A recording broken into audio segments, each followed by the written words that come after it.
Saya Wulan Andriani dari Program Studi Perpajakan Universitas Jember dengan akhiran NIM 2353. Nah, pada kesempatan kali ini kita akan membahas tentang PMK terbaru, yaitu perubahan aturan pemeriksaan pajak menurut PMK terbaru dan bagaimana hal tersebut berdampak bagi wajib pajak. Nah, pada slide ini terdapat urutan materi yang akan kita bahas, yakni ada ketentuan umum pemeriksaan, kewenangan tujuan tipe, ruang lingkup dan kriteria pemeriksaan, yang ketiga ada standar pemeriksaan, kemudian jangka waktu pemeriksaan, dan yang terakhir ada kewajiban dan hak dalam pemeriksaan.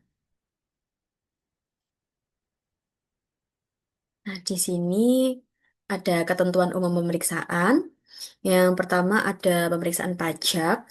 Nah, pemeriksaan pajak ini sendiri adalah proses pengumpulan data dan bukti untuk melihat apakah WP sudah memenuhi kewajiban perpajakannya atau belum.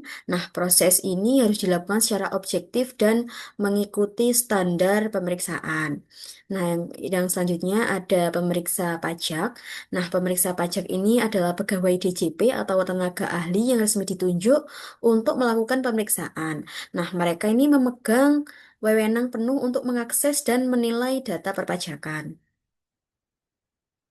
Nah, yang selanjutnya ada pemeriksaan bukti permulaan. Nah, pemeriksaan bukti permulaan ini dilakukan kalau ada indikasi tindak pidana perpajakan. Nah, sementara itu pemeriksaan ulang itu terjadi ketika ada data atau keadaan baru yang membuat pemeriksaan ini sebelumnya ini perlu ditinjau kembali. Nah, kemudian ada kewenangan, tujuan, tipe, ruang lingkup, dan kriteria perpajakan. Nah, di sini DJP ini memiliki kewenangan untuk memeriksa wajib pajak. Nah, tujuannya ini bisa untuk mengecek kepatuhan atau untuk memenuhi ketentuan lain dalam administrasi perpajakan. Nah, cakupan pemeriksaan bisa satu jenis pajak saja, beberapa jenis pajak, atau satu periode pajak penuh. Nah, kemudian ada jenis pajak yang bisa diperiksa. Nah, pemeriksaan ini dapat dilakukan untuk berbagai jenis pajak seperti PPh, PPNBM, bea materai, PBB, hingga pajak karbon.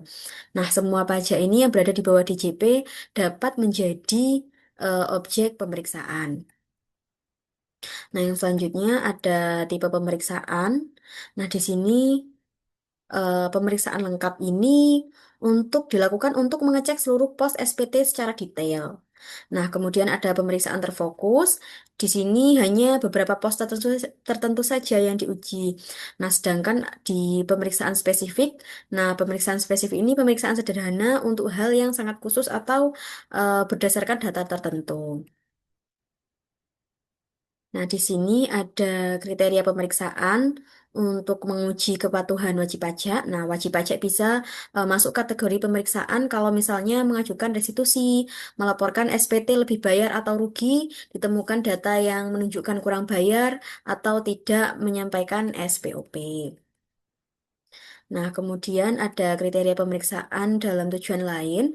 Nah, selain mengecek kepatuhan, pemeriksaan juga dapat dilakukan karena alasan administrasi lain, misalnya penghapusan NPWP, penyelesaian keberatan, penentuan lokasi terutang PPN, penagihan pajak, sampai hal yang terkait dengan transfer pricing. Nah,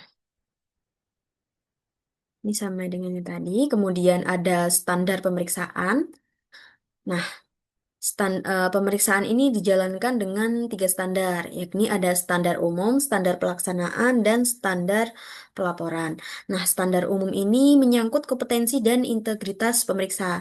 Nah, sedangkan standar pemeriksaan ini terkait dengan tata cara pemeriksaan, dan standar pelaporan ini terkait bagaimana hasil pemeriksaan dituangkan dalam sebuah laporan. Nah, Nah, standar umum ini menjelaskan bahwa pemeriksa harus memiliki kemampuan teknis, profesionalitas, dan bersikap independen serta berintegritas selama pemeriksaan berlangsung.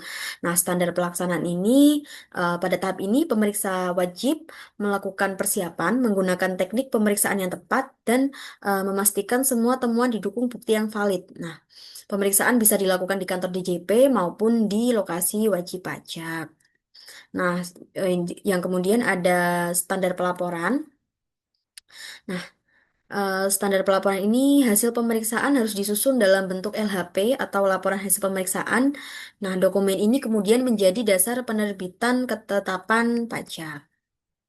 Nah, yang selanjutnya ada jangka waktu pemeriksaan. Eh, Jangka waktu pemeriksaan ini adalah lama waktu pemeriksaan tuh yang dilakukan itu berapa lama. Nah, lama waktu pemeriksaan itu berbeda-beda. Nah, pemeriksaan lengkap itu maksimal 5 bulan, pemeriksaan terfokus maksimal 3 bulan, dan pemeriksaan spesifik ini maksimal 1 bulan. Nah, perhitungan waktunya ini dimulai dari penyampaian surat pemberitahuan pemeriksaan sampai diterbitkannya SPHP.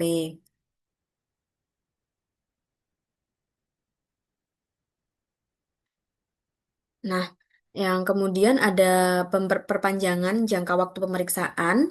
Nah, secara umum pemeriksaan ini tidak diperpanjang. Namun untuk kasus yang kompleks seperti transfer pricing atau grup usaha, nah waktu pemeriksaan ini bisa ditambah maksimal 4 bulan. Nah, untuk pemeriksaan yang berdasar pada data konkret, waktunya jauh lebih singkat, yakni 10 hari untuk proses pengujian dan 10 hari untuk pembahasan serta pelaporan. Nah, pemeriksaan jenis ini tuh nggak bisa diperpanjang. Seperti itu. Jadi, itu saja yang bisa saya sampaikan untuk materi kali ini. Saya akhiri. Wassalamualaikum warahmatullahi wabarakatuh.